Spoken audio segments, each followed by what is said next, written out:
മനസ്സ് ഹാങ് ആകുമ്പോൾ മടുപ്പും തളർച്ചയും മാറ്റി ഉന്മേഷം വീണ്ടെടുക്കാൻ ഒരു പ്രായോഗിക ഗൈഡ്. നമുക്ക് ഒരുപാട് കാര്യങ്ങൾ ചെയ്യാനുണ്ട്. ഡയറിയിൽ കുറിച്ചിട്ടവ, മനസ്സിൽ പ്ലാൻ ചെയ്തവ, മറ്റുള്ളവർക്ക് നൽകിയ വാഗ്ദാനങ്ങൾ, കരിയറിലോ പഠനത്തിലോ വരുത്തേണ്ട മാറ്റങ്ങൾ, അങ്ങനെ പലതും. എന്നാൽ കട്ടിലിൽ നിന്നോ കസേരയിൽ നിന്നോ എഴുന്നേൽക്കാൻ പോലും കഴിയാത്ത വിധം എന്തോ ഒന്ന് നമ്മെ പിന്നോട്ട് വലിക്കുന്നതായി തോന്നിയിട്ടുണ്ടോ? ഒരു ചെറിയ കാര്യം പോലും എവിടെ നിന്ന് തുടങ്ങണമെന്നറിയാതെ ചിന്തകൾ കാടുകയറി ഒടുവിൽ ഒന്നും ചെയ്യാതെ മണിക്കൂറുകൾ കളയുമ്പോൾ നിരാശ അനുഭവിച്ചിട്ടുണ്ടോ? എങ്കിൽ ഉറപ്പിച്ചോളൂ, നിങ്ങൾ ഈ ലോകത്ത് ഒറ്റയ്ക്കല്ല. ആധുനിക മനുഷ്യൻ നേരിടുന്ന ഏറ്റവും വലിയ മാനസിക പ്രതിസന്ധികളിൽ ഒന്നാണിത്. ഇതിനെ കേവലം മടി എന്ന് വിളിച്ച് തള്ളിക്കളയാൻ സാധിക്കില്ല. മടി എന്നത് മനഃപൂർവ്വം ഒന്നും ചെയ്യാതിരിക്കാൻ നമ്മൾ തെരഞ്ഞെടുക്കുന്ന ഒരവസ്ഥയാണ്. അതിൽ ഒരു തരം ആനന്ദമുണ്ട്. എന്നാൽ ഇവിടെ നമ്മൾ അനുഭവിക്കുന്നത് അതല്ല. ചെയ്യണമെന്ന് അതിയായ ആഗ്രഹമുണ്ട്. ചെയ്യാതിരുന്നാലുണ്ടാകുന്ന പ്രത്യാഘാതങ്ങളെക്കുറിച്ച് നല്ല ബോധ്യവുമുണ്ട്. എന്നിട്ടും ശരീരം കൊണ്ടോ മനസ്സുകൊണ്ടോ ഒരു ചുവട് മുന്നോട്ട് വെക്കാൻ സാധിക്കാതെ സ്റ്റക്കായി പോകുന്ന അവസ്ഥയാണിത്. മനഃശാസ്ത്രത്തിൽ ഇതിനെ ഓവർവെം, അമിതഭാരം അല്ലെങ്കിൽ ബേൺ ഔട്ട്, മാനസിക തളർച്ച എന്നൊക്കെ പറയാം. ഈ അവസ്ഥയിലൂടെ കടന്നു പോകുന്ന ഒരാൾ അനുഭവിക്കുന്ന മാനസിക സംഘർഷം വളരെ വലുതാണ്. ചെയ്യുന്ന കാര്യങ്ങളിലൊന്നും തൃപ്തി വരാതിരിക്കുക, ഉള്ളിൽ എപ്പോഴും വല്ലാത്തൊരു നിരാശാബോധം വിട്ടുമാറാതെ നിൽക്കുക, സ്നേഹിക്കുന്നവരോടും കൂടെയുള്ളവരോടും കാരണമില്ലാതെ ദേഷ്യപ്പെടുക എന്നിവയെല്ലാം ഈ മാനസികാവസ്ഥയുടെ ബാക്കി പത്രങ്ങളാണ്. സ്വന്തം നിസ്സഹായാവസ്ഥയിലും ഒന്നും ചെയ്യാൻ സാധിക്കാത്തതിലും ഉള്ള അമർഷമാണ് നമ്മൾ ഇങ്ങനെ ദേഷ്യപ്പെടുന്നതിനുള്ള കാരണം. അത് പുറത്തേക്ക് വരുന്നത് അടുപ്പമുള്ളവരുടെ നേർക്കാണെന്ന് മാത്രം. ഈ ദേഷ്യം പിന്നീട് കൂടുതൽ കുറ്റബോധത്തിലേക്ക് നയിക്കും. ഗിൽറ്റ് നിരാശയുടെ ആഴങ്ങളിലേക്ക് നമ്മെ തള്ളിയിടും. നിശ്ചലമായി പോയ ആ അവസ്ഥയിൽ നിന്നും പതുക്കെ, വളരെ പതുക്കെ ഒരു വിരലനക്കത്തിലൂടെയെങ്കിലും എങ്ങനെ മുന്നോട്ട് ചലിക്കാം എന്ന് പറഞ്ഞു തരുന്ന ഒരു പ്രായോഗിക വഴികാട്ടിയാണ് ഇത്. നിങ്ങളുടെ നിരാശയെയും ദേഷ്യത്തെയും തിരിച്ചറിഞ്ഞ് മാറ്റങ്ങൾ പെട്ടെന്നുണ്ടാകില്ല, എന്നാൽ ഈ നിശ്ചലത ശാശ്വതമല്ല എന്ന തിരിച്ചറിവാണ് നമുക്ക് ആദ്യം വേണ്ടത്. എന്തുകൊണ്ടാണ് നമ്മൾ ഈ ഒരവസ്ഥയിൽ എത്തിപ്പെട്ടത് എന്ന് ആദ്യം മനസ്സിലാക്കാം. രോഗത്തിന്റെ കാരണം വ്യക്തമായാൽ മാത്രമേ ചികിത്സ ഫലപ്രദമാകൂ. എപ്പോഴും നമ്മൾ വിചാരിക്കുന്നത് നമ്മുടെ ടൈം മാനേജ്മെന്റിന്റെ തകരാറുകൊണ്ടാണ് ഇതൊക്കെ സംഭവിക്കുന്നത് എന്നാണ്. എന്നാൽ യഥാർത്ഥത്തിൽ ഇത് സമയത്തിന്റെ പ്രശ്നമല്ല, മറിച്ച് വികാരങ്ങളുടെ മാനേജ്മെന്റുമായി ബന്ധപ്പെട്ടിരിക്കുന്നു. Emotional regulation. നമ്മുടെ മനസ്സ് ചില കാര്യങ്ങളെ ഭയക്കുമ്പോഴാണ് ശരീരം അനങ്ങാതെ നിൽക്കുന്നത്. അതിലാദ്യത്തേത് തലച്ചോറിന്റെ പ്രതിരോധ സംവിധാനമാണ്, ദ ബ്രെയിൻസ് ഡിഫൻസ് മെക്കാനിസം. നമ്മുടെ മുന്നിൽ ഒരുപാട് ഉത്തരവാദിത്തങ്ങളും ജോലികളും ഒരേ സമയം വന്നു നിറയുമ്പോൾ നമ്മുടെ തലച്ചോർ അതിനെ ഒരു ഭീഷണിയായിട്ടാണ് കണക്കാക്കുന്നത്. ത്രെറ്റ്. കാട്ടിൽ ഒരു വന്യമൃഗത്തിന്റെ മുന്നിൽ പെടുമ്പോൾ ഉണ്ടാകുന്ന അതേ ഭയം തലച്ചോറിലെ അമിഗ്ദല എന്ന ഭാഗം ഉത്പാദിപ്പിക്കുന്നു. തത്ഫലമായി ഫൈറ്റ്, ഫ്ലൈറ്റ് അല്ലെങ്കിൽ ഫ്രീസ് എന്ന അവസ്ഥയിലേക്ക് നമ്മൾ മാറും. ഇവിടെ നമ്മൾ ഫ്രീസ് ആകുകയാണ് ചെയ്യുന്നത്. എവിടെ നിന്ന് തുടങ്ങണം എന്നറിയാതെ തലച്ചോർ തന്നെ ലോക്ക് ആകുന്ന അവസ്ഥയാണിത്. ഇത് നിങ്ങളുടെ തകരാറല്ല. തലച്ചോർ നിങ്ങളെ അമിത സമ്മർദ്ദത്തിൽ നിന്ന് താൽക്കാലികമായി രക്ഷിക്കാൻ ശ്രമിക്കുന്നതാണ്. രണ്ടാമത്തെ കാരണം അമിത പ്രതീക്ഷകളും പെർഫെക്ഷനിസവുമാണ്. ചെയ്താൽ അത് ഏറ്റവും മികച്ചതായിരിക്കണം എന്ന വാശി നമ്മളിൽ പലർക്കുമുണ്ട്. ഈ പെർഫെക്ഷനിസം പലപ്പോഴും ഒരു ശാപമാണ്. എനിക്കിത് ഭംഗിയായി ചെയ്യാൻ കഴിഞ്ഞില്ലെങ്കിലോ, മറ്റുള്ളവർ എന്നെ കളിയാക്കിയാലോ എന്ന ഭയം കാരണം നമ്മൾ ആ ജോലി തുടങ്ങുകയേ ഇല്ല. ചെയ്യാതിരുന്നാൽ തോൽക്കില്ലല്ലോ എന്നൊരു ഉപബോധ മനസ്സിന്റെ ചിന്ത ഇതിനു പിന്നിലുണ്ട്. തുടക്കത്തിൽ തന്നെ എല്ലാം തികഞ്ഞതായിരിക്കണം എന്ന് വിചാരിക്കുന്നത് മുന്നോട്ടുള്ള യാത്രയെ തടസ്സപ്പെടുത്തും. പൂർണ്ണതയ്ക്ക് വേണ്ടിയുള്ള കാത്തിരിപ്പാണ് പലപ്പോഴും തുടക്കങ്ങളെ ഇല്ലാതാക്കുന്നത്. മൂന്നാമതായി, ഇന്നത്തെ ഡിജിറ്റൽ യുഗത്തിലെ വിവര വിസ്ഫോടനമാണ്. Information overload. രാവിലെ എഴുന്നേൽക്കുമ്പോൾ മുതൽ സോഷ്യൽ മീഡിയയിലൂടെയും ഇന്റർനെറ്റിലൂടെയും ലക്ഷക്കണക്കിന് വിവരങ്ങളാണ് നമ്മുടെ തലച്ചോറിലേക്ക് ഒഴുകിയെത്തുന്നത്. മറ്റുള്ളവരുടെ വിജയഗാഥകളും റീലുകളും കാണുമ്പോൾ അറിയാതെ തന്നെ നമ്മൾ നമ്മളെ അവരുമായി താരതമ്യം ചെയ്യും. അവൻ എത്ര വേഗത്തിലാണ് മുന്നേറുന്നത്, ഞാൻ മാത്രം ഇവിടെ കിടന്ന് കഷ്ടപ്പെടുന്നു എന്ന ചിന്ത ഉള്ളിലെ നിരാശ വർദ്ധിപ്പിക്കുകയും നമുക്ക് ചെയ്യാനുള്ള ജോലികൾ വളരെ നിസ്സാരമാണെന്നോ അല്ലെങ്കിൽ നമ്മൾ എത്ര ചെയ്താലും ഒന്നും ആകില്ലെന്നോ ഉള്ള തോന്നൽ ഉണ്ടാക്കുകയും ചെയ്യുന്നു. ഇത് നമ്മളെ പൂർണ്ണമായും നിശ്ചലരാക്കും. കാരണങ്ങൾ മനസ്സിലാക്കി കഴിഞ്ഞാൽ അടുത്ത പടി പ്രായോഗികമായ ചില മാറ്റങ്ങൾ വരുത്തുക എന്നതാണ്. വലിയ വലിയ തത്വങ്ങളോ കഠിനമായ ടാസ്കുകളോ വേണ്ട. ഏറ്റവും ലളിതമായ ചില മനഃശാസ്ത്രപരമായ തന്ത്രങ്ങൾ ഇവിടെ നമുക്ക് ഉപയോഗിക്കാം. വലിയ കാര്യങ്ങളെ ചെറിയ ഭാഗങ്ങളാക്കി കാണുക എന്നതാണ് ഇതിൻ്റെ പ്രധാന തത്വം. ആദ്യത്തെ തന്ത്രം ടു ഡു ലിസ്റ്റുകളുടെ പുനഃക്രമീകരണമാണ്. Simplifying to do list. പലരുടെയും ഡയറിയോ ഫോണോ നോക്കിയാൽ കാണാം, ഒരു ദിവസം ചെയ്യാൻ വേണ്ടി 20-30 കാര്യങ്ങൾ എഴുതി വെച്ചിട്ടുണ്ടാകും. രാവിലെ എഴുന്നേറ്റ് ഈ ലിസ്റ്റ് കാണുമ്പോൾ തന്നെ തലച്ചോറിന് വലിയ ഭാരം തോന്നും. അതുകൊണ്ട് ഇന്നു മുതൽ നിങ്ങളുടെ ലിസ്റ്റ് ലളിതമാക്കുക. ഒരു ദിവസം ഏറ്റവും പ്രധാനപ്പെട്ട 3 കാര്യങ്ങൾ മാത്രം ചെയ്യാനായി തിരഞ്ഞെടുക്കുക. ഈ 3 കാര്യങ്ങൾ ചെയ്തു തീർത്താൽ തന്നെ ആ ദിവസം വിജയകരമാണെന്ന് സ്വയം ഉറപ്പിക്കുക.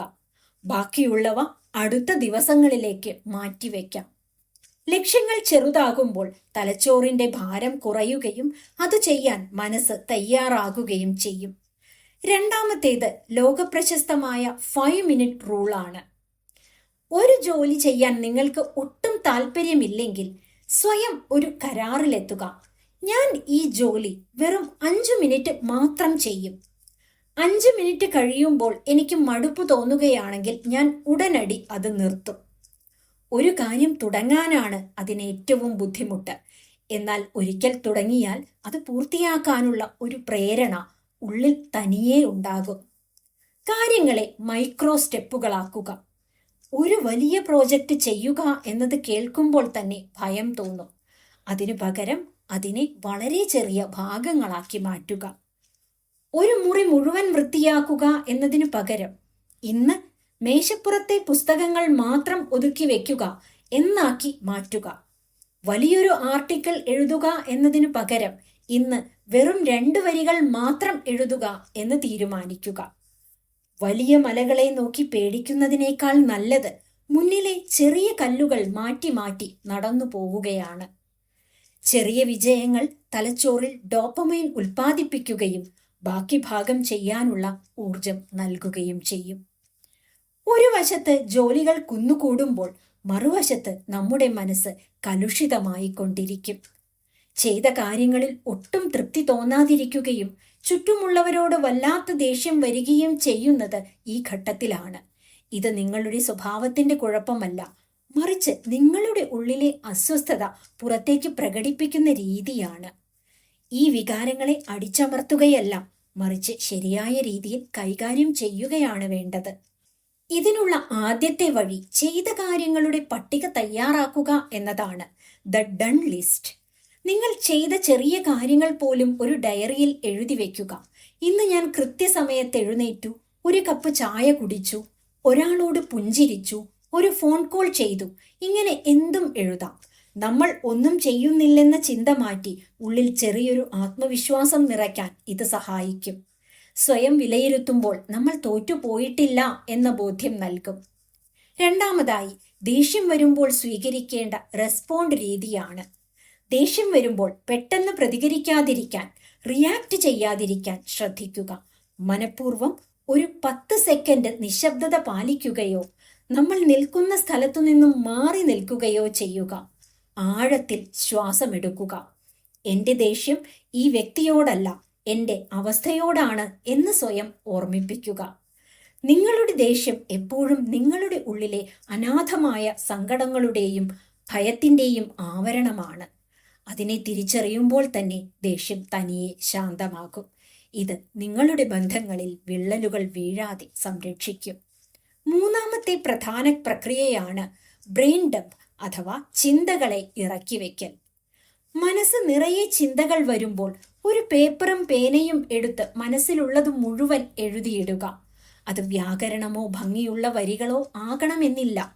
നിങ്ങളുടെ ഭയം, നിരാശ, ദേഷ്യം, ആരോടെങ്കിലും ഉള്ള പക, ചെയ്യേണ്ട കാര്യങ്ങൾ എല്ലാം ആ പേപ്പറിലേക്ക് പകർത്തി വയ്ക്കുക.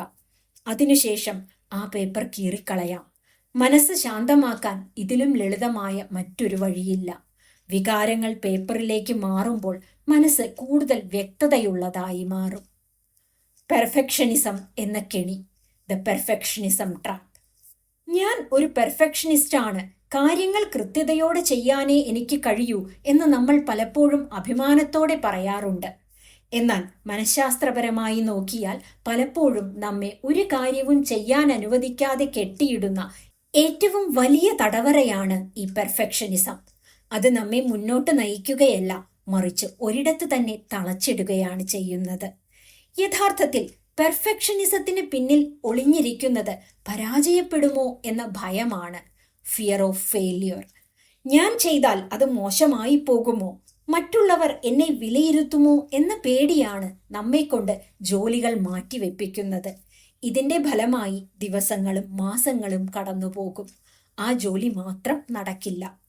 ഒടുവിൽ സമയം മുഴുവൻ പോയി കഴിയുമ്പോൾ വല്ലാത്തൊരു നിരാശയും സ്വയം വെറുപ്പും തോന്നിത്തുടങ്ങും. എന്നെ ഒന്നിനും കൊള്ളില്ല എന്ന ചിന്തയിലേക്ക് നമ്മൾ എത്തും. ഒരു കാര്യം ആദ്യ തവണ ചെയ്യുമ്പോൾ അത് മോശമായാലും കുഴപ്പമില്ല എന്ന് സ്വയം സമ്മതിക്കുക. ഒരു പുസ്തകം എഴുതാൻ ആഗ്രഹിക്കുന്നയാൾ ആദ്യം തന്നെ ഏറ്റവും മനോഹരമായ വരികൾ എഴുതാൻ നോക്കരുത്.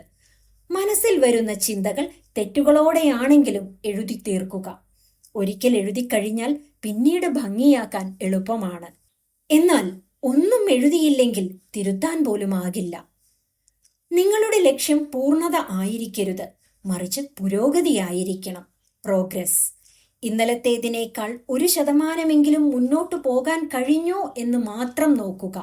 തോൽവിയെക്കുറിച്ചുള്ള ഭയം മാറ്റിവെച്ച് ഇത് മോശമായാലും ഞാൻ ചെയ്യും എന്ന ധൈര്യത്തോടെ മുന്നോട്ടു പോകുമ്പോൾ പെർഫെക്ഷനിസത്തിന്റെ കെണിയിൽ നിന്ന് രക്ഷപ്പെടാം. ശ്രദ്ധ കേന്ദ്രീകരിക്കാൻ കഴിയാത്തതാണ് സ്റ്റക്കായിരിക്കുന്ന അവസ്ഥയിൽ നമ്മൾ നേരിടുന്ന മറ്റൊരു പ്രധാന വെല്ലുവിളി. ഒരു ജോലി ചെയ്യാനായി ഇരിക്കുമ്പോൾ തന്നെ മനസ്സ് അലഞ്ഞു തിരിയാൻ തുടങ്ങും. ഒന്നുകിൽ ഫോണിലെ നോട്ടിഫിക്കേഷനിലേക്ക് ശ്രദ്ധ പോകും, അല്ലെങ്കിൽ പഴയ ഏതെങ്കിലും ഓർമ്മകളിലേക്ക് മനസ്സ് ഓടും. ഒരു കാര്യത്തിൽ തുടർച്ചയായി ശ്രദ്ധിക്കാൻ കഴിയാതെ വരുമ്പോൾ നമ്മൾ ആകെ അസ്വസ്ഥരാകും.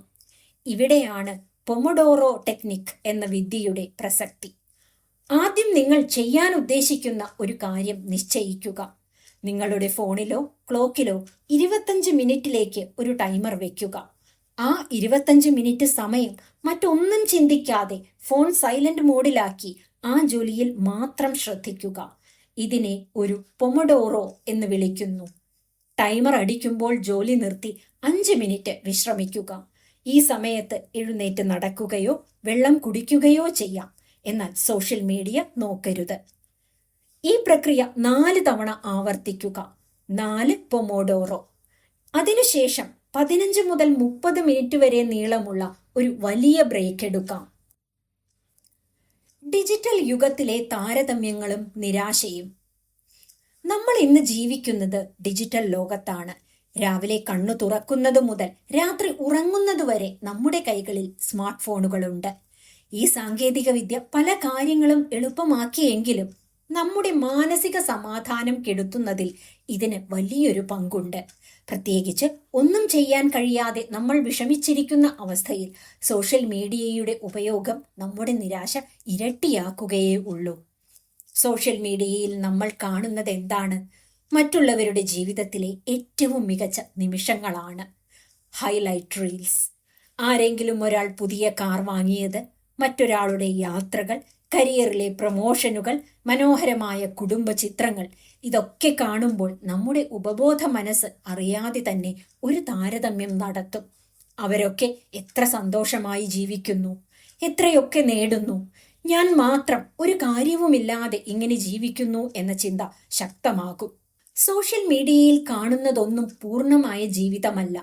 എല്ലാവരും തങ്ങളുടെ സങ്കടങ്ങളും പരാജയങ്ങളും മറച്ചുവെച്ച് സന്തോഷങ്ങൾ മാത്രം എഡിറ്റ് ചെയ്ത് കാണിക്കുന്ന ഇടമാണത്. മറ്റുള്ളവരുടെ എഡിറ്റ് ചെയ്ത ജീവിതത്തെ നമ്മുടെ എഡിറ്റ് ചെയ്യാത്ത സാധാരണ ജീവിതവുമായി താരതമ്യം ചെയ്യുന്നത് എത്ര വലിയ വിഡ്ഢിത്തമാണ്. ഈ അനാവശ്യ താരതമ്യമാണ് നമ്മളിൽ വല്ലാത്തൊരു നിരാശയും അസൂയയും ദേഷ്യവും ഉണ്ടാക്കുന്നത്. ഇത് നമ്മുടെ ബാക്കി ഊർജം കൂടി ചോർത്തിക്കളയും. ഇതിൽ നിന്ന് രക്ഷപ്പെടാൻ ഡിജിറ്റൽ ഡിറ്റോക്സ് അത്യന്താപേക്ഷിതമാണ്. അതിനായി ചില ലളിതമായ ശീലങ്ങൾ വളർത്തിയെടുക്കാം. രാവിലെ എഴുന്നേറ്റ ഉടനെ ആദ്യത്തെ 1 മണിക്കൂർ ഫോൺ തൊടരുത്. ആ സമയത്ത് ധ്യാനിക്കുകയോ ചായ കുടിക്കുകയോ പ്രകൃതിയെ നോക്കിയിരിക്കുകയോ ചെയ്യുക. അതുപോലെ രാത്രി ഉറങ്ങുന്നതിന് 1 മണിക്കൂർ മുമ്പും ഫോൺ മാറ്റിവെക്കുക. ഫോണിലെ ആവശ്യമില്ലാത്ത നോട്ടിഫിക്കേഷനുകൾ ഓഫ് ചെയ്തു വെക്കുക. നിങ്ങളെ അസ്വസ്ഥമാക്കുന്ന തരത്തിൽ നേട്ടങ്ങൾ മാത്രം പങ്കുവെക്കുന്ന വ്യക്തികളെ സോഷ്യൽ മീഡിയയിൽ അൺഫോളോ ചെയ്യാനോ മ്യൂട്ട് ചെയ്യാനോ മടിക്കരുത്. സ്വയം സ്നേഹിക്കലും കുറ്റബോധം മാറ്റലും. The art of self compassion. ഒന്നും ചെയ്യാൻ കഴിയാതെ സ്റ്റക്കായി ഇരിക്കുന്ന ഒരാളുടെ ഉള്ളിൽ എപ്പോഴും ഒരു ശബ്ദം കേൾക്കാം. അത് മറ്റാരുടെയുമല്ല, സ്വന്തം മനസ്സിന്റെ തന്നെയാണ്. നീ ഒന്നിനും കൊള്ളാത്തവനാണ്. നിന്റെ കൂടെയുള്ളവരൊക്കെ എവിടെ എത്തി? നീ ഇപ്പോഴും ഇവിടെ തന്നെ കിടക്കുന്നു. നിനക്ക് ഒരു ഉത്തരവാദിത്വവുമില്ല എന്നിങ്ങനെ ക്രൂരമായ വാക്കുകളായിരിക്കും ആ ശബ്ദം പറയുന്നത്. നമുക്ക് തെറ്റുകൾ സംഭവിക്കുമ്പോൾ അല്ലെങ്കിൽ നാം പരാജയപ്പെടുമ്പോൾ നമ്മോട് ഏറ്റവും ക്രൂരമായി പെരുമാറുന്നത് നമ്മൾ തന്നെയാണ്. ഒരു കാര്യം ആലോചിച്ചു നോക്കൂ. നിങ്ങളുടെ ഏറ്റവും പ്രിയപ്പെട്ട ഒരു സുഹൃത്ത് വിഷമിച്ചിരിക്കുമ്പോൾ നിങ്ങൾ അവരോട് പോയി നീ ഒന്നിനും കൊള്ളാത്തവനാണ് എന്ന് പറയുമോ? ഇല്ല. പകരം ഇതൊക്കെ എല്ലാവർക്കും സംഭവിക്കുന്നതാണ്, നമുക്ക് ശരിയാക്കാം എന്ന് പറഞ്ഞ് ചേർത്ത് പിടിക്കുകയല്ലേ ചെയ്യുക. അങ്ങനെയെങ്കിൽ ആ സ്നേഹവും പരിഗണനയും എന്തുകൊണ്ട് നിങ്ങൾക്ക് സ്വയം നൽകിക്കൂടാ? ഇതിനെയാണ് സെൽഫ് കമ്പാഷൻ അഥവാ സ്വയം സഹതാപം അഥവാ സ്വയം സ്നേഹം എന്ന് പറയുന്നത്. ഇപ്പോൾ നിങ്ങൾക്ക് ഒന്നും ചെയ്യാൻ കഴിയുന്നില്ലെങ്കിൽ അതിനർത്ഥം നിങ്ങൾ പരാജയപ്പെട്ടു എന്നല്ല. നിങ്ങളുടെ ശരീരം അല്ലെങ്കിൽ മനസ്സ് കടുത്ത തളർച്ചയിലാണ്. അതിന് കുറച്ച് വിശ്രമം ആവശ്യമുണ്ട് എന്നതിൻ്റെ സൂചനയാണത്. ഇപ്പോൾ എനിക്ക് ഒന്നും ചെയ്യാൻ കഴിയുന്നില്ല. അത് സാരമില്ല. ഞാൻ ഒരു മനുഷ്യനാണ്. എനിക്കും തളർച്ചകൾ വരാം. ഞാൻ കുറച്ചു സമയം വിശ്രമിച്ച ശേഷം പതുക്കെ തിരിച്ചു വരും എന്ന് മാത്രം പറയുക. നിങ്ങളുടെ കുറവുകളോടെ തന്നെ നിങ്ങളെ സ്വീകരിക്കുക. കഴിഞ്ഞുപോയ സമയത്തെക്കുറിച്ചോർത്ത് കുറ്റബോധം തോന്നുമ്പോൾ ഓർക്കുക, കഴിഞ്ഞ കാലം നമുക്ക് മാറ്റാൻ കഴിയില്ല. എന്നാൽ ഈ നിമിഷം നമ്മുടെ കയ്യിലാണ്. സ്വയം പഴിചാരുന്നത് നിർത്തി നിങ്ങളോട് തന്നെ ദയവോടെ പെരുമാറാൻ തുടങ്ങുമ്പോൾ നിങ്ങളുടെ ഉള്ളിലെ ഭാരം ഒഴിയുന്നത് നിങ്ങൾക്ക് അനുഭവിക്കാൻ കഴിയും. ചെറിയ വിജയങ്ങളുടെ വലിയ സ്വാധീനം. Celebrating micro wins. നമ്മൾ എപ്പോഴും വലിയ വിജയങ്ങൾക്ക് പിന്നാലെ ഓടുന്നവരാണ്. ഒരു വലിയ ജോലി പൂർത്തിയാക്കുമ്പോൾ അല്ലെങ്കിൽ വലിയൊരു തുക സമ്പാദിക്കുമ്പോൾ മാത്രമേ നമ്മൾ സന്തോഷിക്കാറുള്ളൂ. എന്നാൽ സ്റ്റക്ക് ആയിരിക്കുന്ന അവസ്ഥയിൽ ഇത്തരം വലിയ ലക്ഷ്യങ്ങൾ നമ്മുടെ മുന്നിൽ ഒരു മല പോലെ തോന്നും. അത് കാണുമ്പോൾ തന്നെ നമ്മൾ കൂടുതൽ തളരും. ഈ അവസ്ഥയിൽ നമ്മെ രക്ഷിക്കാൻ കഴിയുന്നത് വലിയ വിജയങ്ങൾക്കല്ല, മറിച്ച് ചെറിയ വിജയങ്ങൾക്കാണ്. Micro wins. എന്താണ് ചെറിയ വിജയങ്ങൾ? ഒരു ദിവസം നമ്മൾ ചെയ്യുന്ന വളരെ നിസ്സാരമെന്ന് തോന്നുന്ന കാര്യങ്ങളാണവ. രാവിലെ കൃത്യസമയത്ത് എഴുന്നേൽക്കുക, ഒരു ഗ്ലാസ് വെള്ളം കുടിക്കുക, കിടക്കവിരി ഒതുക്കി വയ്ക്കുക, 5 മിനിറ്റ് പുസ്തകം വായിക്കുക എന്നിവയെല്ലാം ചെറിയ വിജയങ്ങളാണ്. കേൾക്കുമ്പോൾ ഇതൊക്കെ നിസ്സാരമെന്ന് തോന്നും. എന്നാൽ മാനസികമായി തളർന്നിരിക്കുന്ന ഒരാളെ സംബന്ധിച്ച് രാവിലെ ബെഡിൽ നിന്ന് എഴുന്നേൽക്കുക എന്നത് തന്നെ വലിയൊരു യുദ്ധം ജയിക്കുന്നത് പോലെയാണ്. ചെറിയ വിജയങ്ങൾ ഡയറിയിൽ കുറിച്ചിടുന്നത് വളരെ നല്ലതാണ്. ദിവസാവസാനം ഈ ലിസ്റ്റ് നോക്കുമ്പോൾ ഞാൻ ഇന്ന് വെറുതെ ഇരിക്കുകയല്ലായിരുന്നു, ഇത്രയും കാര്യങ്ങൾ ഞാൻ ചെയ്തു എന്നൊരു ബോധ്യം വരും. അത് ഉള്ളിലെ നിരാശാബോധത്തെയും അസംതൃപ്തിയെയും ഇല്ലാതാക്കും. ഈ ചെറിയ വിജയങ്ങൾ ചേർന്നാണ് നാളെ നിങ്ങളുടെ ജീവിതത്തിൽ വലിയ മാറ്റങ്ങൾ ഉണ്ടാക്കാൻ പോകുന്നത്. ഊർജം വീണ്ടെടുക്കാൻ ശാരീരിക അധ്വാനം. Motion creates emotion. മനസ്സും ശരീരവും തമ്മിൽ അവിഭാജ്യമായ ഒരു ബന്ധമുണ്ട്. മനസ്സിന് വിഷമം വരുമ്പോൾ ശരീരം തളരുന്നതായും ശരീരം തളർന്നിരിക്കുമ്പോൾ ചിന്തകൾ കാടുകയറുന്നതായും നമ്മൾ കാണാറുണ്ട്. ഒരുപാട് കാര്യങ്ങൾ ചെയ്യാനുണ്ടായിട്ടും ഒന്നും ചെയ്യാൻ കഴിയാതെ നമ്മൾ സ്റ്റക്കായി ഇരിക്കുന്ന അവസ്ഥയിൽ നമ്മുടെ ശരീരത്തിന്റെ ചലനങ്ങളും പൂർണ്ണമായി നിലച്ചു പോകാറുണ്ട്. മണിക്കൂറുകളോളം ഒരേ കിടപ്പോ ഇരിപ്പോ ആയിരിക്കും ഫലം. നമ്മൾ ഒരിടത്ത് തന്നെ അനങ്ങാതെ ഇരിക്കുമ്പോൾ നമ്മുടെ ഉള്ളിലെ നെഗറ്റീവ് ചിന്തകൾക്ക് ശക്തി കൂടുന്നു. നിരാശയും ദേഷ്യവും മനസ്സിനെ പൂർണ്ണമായി കീഴടക്കുന്നു. ഇതിൽ നിന്ന് പുറത്തു കടക്കാനുള്ള ഏറ്റവും എളുപ്പമുള്ള വഴി മനസ്സിനെ മാറ്റാൻ ശ്രമിക്കലല്ല, മറിച്ച് ശരീരത്തെ ചലിപ്പിക്കാൻ തുടങ്ങലാണ്. നിങ്ങൾ കട്ടിലിൽ നിന്ന് എഴുന്നേറ്റ് വെറുതെ ഒന്ന് നടക്കാൻ തുടങ്ങിയാൽ പോലും നിങ്ങളുടെ ചിന്തകളിൽ മാറ്റം വരുന്നത് കാണാം. ദിവസവും 15 മുതൽ 20 മിനിറ്റ് വീടിനു പുറത്തോ ടെറസിലോ വെറുതെ ഒന്ന് നടക്കുക. നടക്കുമ്പോൾ കൈകാലുകൾ നന്നായി ചലിപ്പിക്കുക. ഇങ്ങനെ ചെയ്യുമ്പോൾ നമ്മുടെ ശരീരത്തിൽ എൻഡോർഫിൻ, സെറട്ടോണിൻ തുടങ്ങിയ ഫീൽ ഗുഡ് ഹോർമോണുകൾ ഉൽപ്പാദിപ്പിക്കപ്പെടും. ഇവ സ്വാഭാവികമായി തന്നെ നമ്മുടെ മാനസികാവസ്ഥയെ മെച്ചപ്പെടുത്തുകയും ഉള്ളിലെ ദേഷ്യവും അസ്വസ്ഥതയും കുറയ്ക്കുകയും ചെയ്യും. നോ പറയാൻ പഠിക്കുക. The gentle power of saying no. എല്ലാ കാര്യങ്ങളും ഒറ്റയ്ക്ക് ഏറ്റെടുക്കാൻ ശ്രമിക്കുകയും ഒടുവിൽ ഒന്നിനും കഴിയാതെ വരികയും ചെയ്യുന്നത് നമ്മെ കടുത്ത ബേൺഔട്ടിലേക്ക് നയിക്കും. പലപ്പോഴും മറ്റുള്ളവരെ സങ്കടപ്പെടുത്തേണ്ട എന്ന് വിചാരിച്ചോ അല്ലെങ്കിൽ അവഹേളിക്കപ്പെടുമോ എന്ന് പേടിച്ചോ നമ്മൾ പല കാര്യങ്ങൾക്കും യെസ് എന്ന് പറയാറുണ്ട്. ഓഫീസ് ജോലികൾ, സുഹൃത്തുക്കളുടെ ആവശ്യങ്ങൾ, കുടുംബത്തിലെ അധിക ഉത്തരവാദിത്തങ്ങൾ, അങ്ങനെ നമ്മുടെ സ്വന്തം ലക്ഷ്യങ്ങൾ മാറ്റിവെക്കേണ്ടി വരുന്നു. സ്വന്തം സന്തോഷവും സമയവും ബലി നൽകി മറ്റുള്ളവരെ തൃപ്തിപ്പെടുത്താൻ നോക്കുന്നത് വലിയൊരു മാനസിക കെണിയാണ്. നിങ്ങളുടെ ഊർജവും സമയവും പരിമിതമാണ്. അതിൽ നിന്ന് ഒരു വലിയ പങ്ക് മറ്റുള്ളവർക്കായി നൽകുമ്പോൾ നിങ്ങളുടെ സ്വന്തം കാര്യങ്ങൾ ചെയ്യാനായി ഒന്നും ബാക്കിയുണ്ടാകില്ല. ഇത് പിന്നീട് കടുത്ത അമർഷത്തിലേക്കും മറ്റുള്ളവരോടുള്ള ദേഷ്യത്തിലേക്കും നയിക്കും. ഇവിടെയാണ് ബഹുമാനപൂർവ്വം നോ പറയാൻ പഠിക്കേണ്ടതിന്റെ പ്രാധാന്യം. നോ എന്ന് പറയുന്നത് ഒരു മോശം കാര്യമല്ല, മറിച്ച് നിങ്ങളുടെ മാനസികാരോഗ്യത്തിന് നിങ്ങൾ നൽകുന്ന അതിരുകളാണ്, ബൗണ്ടറീസ്. മറ്റൊരാളോട് നോ പറയുമ്പോൾ യഥാർത്ഥത്തിൽ നിങ്ങളുടെ സ്വന്തം ജീവിതത്തോടും കരിയറിനോടും നിങ്ങൾ യെസ് എന്ന് പറയുകയാണ് ചെയ്യുന്നത്. തുടക്കത്തിൽ നോ പറയാൻ വലിയ ബുദ്ധിമുട്ട് തോന്നും. എന്നാൽ അത് വളരെ ശാന്തമായി, എന്നാൽ ദൃഢമായി പറയാൻ സാധിക്കും. എനിക്ക് നിങ്ങളെ സഹായിക്കാൻ ആഗ്രഹമുണ്ട്, എന്നാൽ നിലവിൽ ഞാൻ മറ്റ് പല ജോലികളുടെയും തിരക്കിലാണ്, അതുകൊണ്ട് ഇപ്പോൾ ഇത് ഏറ്റെടുക്കാൻ കഴിയില്ല എന്ന് ബഹുമാനത്തോടെ പറയുക. നിങ്ങളുടെ ഊർജം വളരെ കുറഞ്ഞിരിക്കുന്ന, ഒന്നും ചെയ്യാൻ കഴിയാതെ സ്റ്റക്കായിരിക്കുന്ന സാഹചര്യത്തിൽ പുതിയ ഉത്തരവാദിത്തങ്ങളൊന്നും ഏറ്റെടുക്കരുത്. ആദ്യം നിങ്ങളുടെ മനസ്സിനെ വീണ്ടെടുക്കുക. അതിനായി ആവശ്യമില്ലാത്ത കാര്യങ്ങളോട് ധൈര്യമായി നോ എന്ന് പറഞ്ഞു തുടങ്ങുക. ഉറക്കവും ഭക്ഷണവും മാനസികാരോഗ്യവും. The physical foundation of mind. രാത്രിയിൽ നമ്മൾ ഉറങ്ങുമ്പോൾ മാത്രമാണ് തലച്ചോർ അതിന്റെ പകലത്തെ അഴുക്കുകളെ വൃത്തിയാക്കുന്നത്, ടോക്സിൻസ്. കൃത്യമായി ഉറക്കം ലഭിക്കാതെ വരുമ്പോൾ തലച്ചോറിന്റെ പ്രവർത്തനക്ഷമത കുറയുന്നു. കാര്യങ്ങൾ കൃത്യമായി ഓർത്തെടുക്കാനോ തീരുമാനങ്ങൾ എടുക്കാനോ സാധിക്കാതെ വരുന്നു. 7-8 മണിക്കൂർ സുഖകരമായ ഉറക്കം ലഭിക്കാത്ത ഒരാൾക്ക് പിറ്റേ ദിവസം ഒരു കാര്യത്തിലും ശ്രദ്ധ കേന്ദ്രീകരിക്കാൻ കഴിയില്ല. ചെറിയ കാര്യങ്ങൾക്ക് പോലും ദേഷ്യം വരുന്നത് ഉറക്കക്കുറവിന്റെ പ്രധാന ലക്ഷണമാണ്. അതുപോലെ തന്നെയാണ് ഭക്ഷണവും. നമ്മുടെ വയറും തലച്ചോറും തമ്മിൽ നേരിട്ട് ബന്ധമുണ്ട്, ഗട്ട് ബ്രെയിൻ ആക്സിസ്. അമിതമായി മധുരമുള്ള പലഹാരങ്ങൾ, ഫാസ്റ്റ് ഫുഡ്, ജങ്ക് ഫുഡ് എന്നിവ കഴിക്കുന്നത് ശരീരത്തിലെ ഇൻസുലിൻ അളവിൽ വലിയ വ്യതിയാനങ്ങൾ ഉണ്ടാക്കും. ഇത് പെട്ടെന്ന് മൂഡ് സ്വിങ്സ് ഉണ്ടാകാനും കാരണമാകും. രാത്രി ഉറങ്ങുന്നതിനു മുമ്പ് കഫീൻ അടങ്ങിയ കോഫി, ചായ എന്നിവ ഒഴിവാക്കുക. ഭക്ഷണത്തിൽ പച്ചക്കറികളും പഴവർഗ്ഗങ്ങളും ഉൾപ്പെടുത്തുക. കൂടാതെ ധാരാളം വെള്ളം കുടിക്കുക.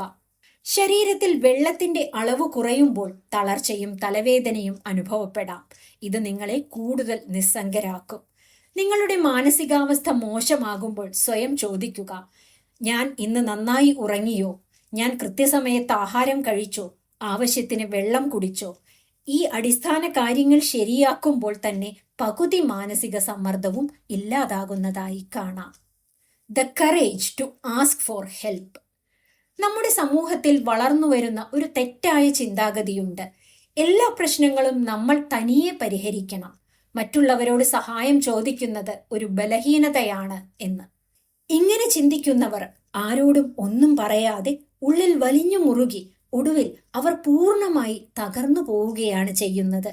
എന്നാൽ യഥാർത്ഥത്തിൽ സഹായം ചോദിക്കുക എന്നത് ബലഹീനതയല്ല, മറിച്ച് വലിയൊരു ധൈര്യമാണ്.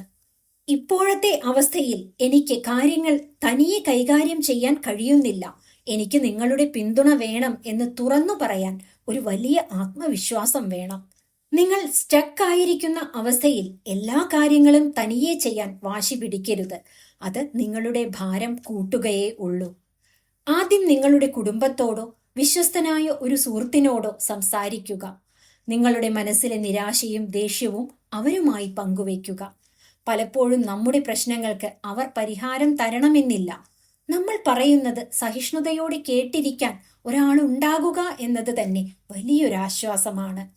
ഉള്ളിലെ ഭാരങ്ങൾ വാക്കുകളിലൂടെ പുറത്തേക്ക് പോകുമ്പോൾ മനസ്സ് ഭാരം കുറഞ്ഞതാകുന്നു. അതുപോലെ തന്നെ ജോലികളിൽ മറ്റുള്ളവരുടെ സഹായം തേടാം. ഡെലഗേഷൻ. വീട്ടിലെ കാര്യങ്ങളിലോ ഓഫീസിലെ ജോലികളിലോ ചെറിയ സഹായങ്ങൾ ചോദിക്കുക. നിങ്ങൾ തളർന്നിരിക്കുന്ന ഈ സമയത്ത് എല്ലാം പെർഫെക്റ്റായി ചെയ്യാൻ നോക്കരുത്. ചിന്തകളുടെ ഭാരം കുറയ്ക്കാൻ brain dump. The art of brain dumping. 100 കൂട്ടം ചിന്തകൾ ഒരേ സമയം തലച്ചോറിൽ കറങ്ങിക്കൊണ്ടിരിക്കുമ്പോൾ മനസ്സ് പൂർണ്ണമായി ഹാങ് ആയി പോകുന്നു.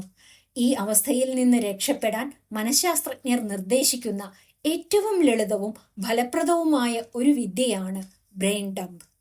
ഡംപ് എന്ന വാക്കിനർത്ഥം എറിഞ്ഞു കളയുക എന്നാണ്. പേര് സൂചിപ്പിക്കുന്നത് പോലെ തന്നെ നമ്മുടെ ഉള്ളിൽ അടിഞ്ഞുകൂടിയിരിക്കുന്ന ചിന്താക്കുഴപ്പങ്ങളെ മുഴുവൻ ഒരു പേപ്പറിലേക്ക് പകർത്തി വെക്കുന്ന പ്രക്രിയയാണിത്. ഇത് ഒരു ഡയറി എഴുത്തോ ഭംഗിയുള്ള സാഹിത്യരചനയോ ഒന്നുമല്ല. ഇതിന് വ്യാകരണ നിയമങ്ങളോ വൃത്തിയോ ഭംഗിയോ ഒന്നും ആവശ്യമില്ല. നിങ്ങളുടെ ഉള്ളിൽ വരുന്ന ചിന്തകൾ എത്ര വന്യമാണെങ്കിലും എത്ര അനാവശ്യമാണെങ്കിലും അതേപടി പേപ്പറിലേക്ക് അഴിച്ചുവിടുക. നിങ്ങളുടെ മനസ്സിൽ ഇപ്പോൾ എന്തൊക്കെയാണോ ഉള്ളത് അത് മുഴുവൻ എഴുതാൻ തുടങ്ങുക. എനിക്ക് ഇപ്പോൾ വല്ലാത്ത ദേഷ്യം വരുന്നുണ്ട്. നാളെ ചെയ്യേണ്ട ആ ജോലി എനിക്ക് ചെയ്യാൻ ഒട്ടും താല്പര്യമില്ല. അയാൾ എന്നോട് സംസാരിച്ച രീതി എനിക്ക് ഒട്ടും ഇഷ്ടപ്പെട്ടില്ല. എനിക്ക് എന്നോട് തന്നെ വെറുപ്പ് തോന്നുന്നു. വീട് ആകെ അലങ്കോലമായി കിടക്കുന്നു. ഇങ്ങനെ ഉള്ളിലെ ദേഷ്യവും സങ്കടവും ഭയവും ചെയ്യേണ്ട കാര്യങ്ങളുടെ ലിസ്റ്റും എല്ലാം ആ പേപ്പറിലേക്ക് പകർത്തി വെക്കുക. ഉള്ളിൽ ഒന്നും ബാക്കിയില്ല എന്ന് തോന്നുന്നതുവരെ ആ എഴുത്ത് തുടരുക. ഇങ്ങനെ ചെയ്യുമ്പോൾ ചിന്തകൾ തലച്ചോറിൽ നിന്ന് പുറത്തേക്ക് പോകുകയും മനസ്സിന് വലിയൊരു ഭാരം ഒഴിഞ്ഞതുപോലെ തോന്നുകയും ചെയ്യും. മനസ്സിൽ ഒരു പുകമഞ്ഞുപോലെ കിടന്ന കാര്യങ്ങൾ പേപ്പറിലേക്ക് വരുമ്പോൾ അവയ്ക്ക് ഒരു വ്യക്തത അഥവാ ക്ലാരിറ്റി ഉണ്ടാകും. വലിയൊരു മല പോലെ തോന്നിയ പ്രശ്നങ്ങൾ വെറും 2 വരിയിൽ ഒതുങ്ങുന്ന നിസ്സാര കാര്യങ്ങളാണെന്ന് നമുക്ക് ബോധ്യപ്പെടും. എഴുതി കഴിഞ്ഞ ശേഷം ആ പേപ്പർ നോക്കി നിങ്ങൾക്ക് 2 കാര്യങ്ങൾ ചെയ്യാം. അതിൽ ചെയ്യേണ്ട ജോലികൾ വല്ലതുമുണ്ടെങ്കിൽ അവയെ ഒരു ചെറിയ ലിസ്റ്റിലേക്ക് മാറ്റാം. ബാക്കിയുള്ള അനാവശ്യ ചിന്തകളും ദേഷ്യവും നിറഞ്ഞ വരികൾ അടങ്ങിയ ആ പേപ്പർ ആരും കാണാതെ കീറിക്കളയുകയോ കത്തിച്ചു കളയുകയോ ചെയ്യാം. ആ പേപ്പർ കീറിക്കളയുമ്പോൾ നിങ്ങളുടെ ഉള്ളിലെ നെഗറ്റീവ് വികാരങ്ങളെ കൂടെയാണ് നിങ്ങൾ ഇല്ലാതാക്കുന്നത് എന്ന് മനസ്സിൽ സങ്കല്പിക്കുക. അങ്ങനെ മനസ്സിനെ എപ്പോഴും വൃത്തിയായി സൂക്ഷിക്കാൻ ദിവസവും ചെയ്യാവുന്ന ഏറ്റവും മികച്ച ഒരു മാനസിക ശുദ്ധീകരണ പ്രക്രിയയാണിത്. സ്വയം വിലയിരുത്തലുകളും പുനർനിർണയവും. Self reflection and redefining success. നമ്മൾ എന്തിനാണ് ഓടുന്നത് എന്നറിയാതെ മറ്റുള്ളവരുടെ പിന്നാലെ ഓടുമ്പോഴാണ് പലപ്പോഴും നമ്മൾ തളർന്നു പോകുന്നത്. സമൂഹം പറഞ്ഞു തന്നിട്ടുള്ള ചില ചട്ടക്കൂടുകളുണ്ട്. ഇത്ര വയസ്സിനുള്ളിൽ ജോലി കിട്ടണം, ഇത്ര സമ്പാദിക്കണം, വലിയ വീട് വെക്കണം, എപ്പോഴും തിരക്കുള്ളവനായിരിക്കണം. അങ്ങനെ നീളുന്ന ആ പട്ടിക. ഈ ഓട്ടത്തിനിടയിൽ നമ്മുടെ യഥാർത്ഥ താല്പര്യങ്ങൾ എന്താണെന്നോ നമ്മുടെ മനസ്സിന്റെ ശേഷി എത്രത്തോളമാണെന്നോ നമ്മൾ നോക്കാറില്ല. ഒടുവിൽ മനസ്സിനും ശരീരത്തിനും താങ്ങാൻ കഴിയാത്ത ഭാരം വരുമ്പോൾ അവ രണ്ടും പണിമുടക്കും. അതാണ് ഇപ്പോൾ നിങ്ങൾ അനുഭവിക്കുന്ന ഈ നിശ്ചലാവസ്ഥ. മനസ്സ് ശാന്തമായിരിക്കുന്ന ഒരു സമയത്തിരുന്ന് സ്വയം ചില ചോദ്യങ്ങൾ ചോദിക്കുക. എന്നെ ഇപ്പോൾ ഏറ്റവും കൂടുതൽ അസ്വസ്ഥനാക്കുന്നത് എന്താണ്? അത് എൻ്റെ ജോലിയാണോ, ബന്ധങ്ങളാണോ, അതോ എൻ്റെ ചിന്തകളാണോ? ഞാൻ ഇപ്പോൾ ചെയ്തുകൊണ്ടിരിക്കുന്ന കാര്യങ്ങൾ എൻ്റെ സ്വന്തം ഇഷ്ടപ്രകാരം ഉള്ളതാണോ അതോ മറ്റുള്ളവരെ കാണിക്കാൻ വേണ്ടിയുള്ളതാണോ? എൻ്റെ ജീവിതത്തിൽ ഏറ്റവും പ്രധാനപ്പെട്ട മൂല്യങ്ങൾ, കോർ വാല്യൂസ് എന്തൊക്കെയാണ്? സമാധാനമാണോ, പണമാണോ, കരിയറാണോ അതോ കുടുംബമാണോ? ഇവയുടെ ഉത്തരങ്ങൾ ഡയറിയിൽ എഴുതി വയ്ക്കുക. ഈ വിലയിരുത്തൽ നിങ്ങളുടെ ജീവിതത്തെക്കുറിച്ച് പുതിയൊരു കാഴ്ചപ്പാട് നൽകും. ഒരുപക്ഷെ നിങ്ങൾ ഇപ്പോൾ ചെയ്യുന്ന ജോലി നിങ്ങൾക്ക് ഒട്ടും താല്പര്യമില്ലാത്ത ഒന്നായിരിക്കാം. അതുകൊണ്ടായിരിക്കാം തലച്ചോർ അത് ചെയ്യാൻ മടി കാണിക്കുന്നത്, സ്റ്റക്കായ അവസ്ഥയുണ്ടാകുന്നത്.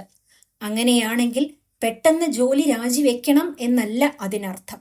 മറിച്ച് പതുക്കെ നിങ്ങളുടെ താല്പര്യങ്ങൾക്കനുസരിച്ച് മാറ്റങ്ങൾ വരുത്താൻ പ്ലാൻ ചെയ്യാം എന്നതാണ്. വിജയത്തെക്കുറിച്ചുള്ള നിങ്ങളുടെ നിർവചനം മാറ്റി എഴുതുക. എപ്പോഴും ഓടിക്കൊണ്ടിരിക്കുന്നതും ലക്ഷക്കണക്കിന് പണം സമ്പാദിക്കുന്നതും മാത്രമല്ല വിജയം. ദിവസാവസാനം മനസ്സമാധാനത്തോടെ ഉറങ്ങാൻ കഴിയുന്നതും, പ്രിയപ്പെട്ടവരോട് ദേഷ്യപ്പെടാതെ സ്നേഹത്തോടെ സംസാരിക്കാൻ കഴിയുന്നതും, സ്വന്തം മാനസികാരോഗ്യത്തിന് മുൻഗണന നൽകാൻ സാധിക്കുന്നതും എല്ലാം വലിയ വിജയങ്ങളാണ്. ഈ തിരിച്ചറിവ് നിങ്ങളുടെ ഉള്ളിലെ അസംതൃപ്തിയും നിരാശയും പൂർണ്ണമായി ഇല്ലാതാക്കും. ജീവിതത്തെ മറ്റുള്ളവരുടെ അളവുകോൽ വെച്ച് അളക്കുന്നത് നിർത്തുമ്പോൾ നിങ്ങൾ സ്വതന്ത്രരാകും. തളർച്ചകളിൽ നിന്ന് ഉന്മേഷത്തിലേക്കും നിശ്ചലതയിൽ നിന്ന് പുതിയൊരു തുടക്കത്തിലേക്കും ഉള്ള നിങ്ങളുടെ യാത്രയ്ക്ക് എല്ലാവിധ ആശംസകളും നേരുന്നു. ധൈര്യമായി മുന്നോട്ടു പോകൂ. നിങ്ങളുടെ നല്ല നാളുകൾ മുന്നിലുണ്ട്. ഇതുപോലുള്ള വീഡിയോകൾക്കായി ഈ ചാനൽ സബ്സ്ക്രൈബ് ചെയ്യുമല്ലോ. നന്ദി.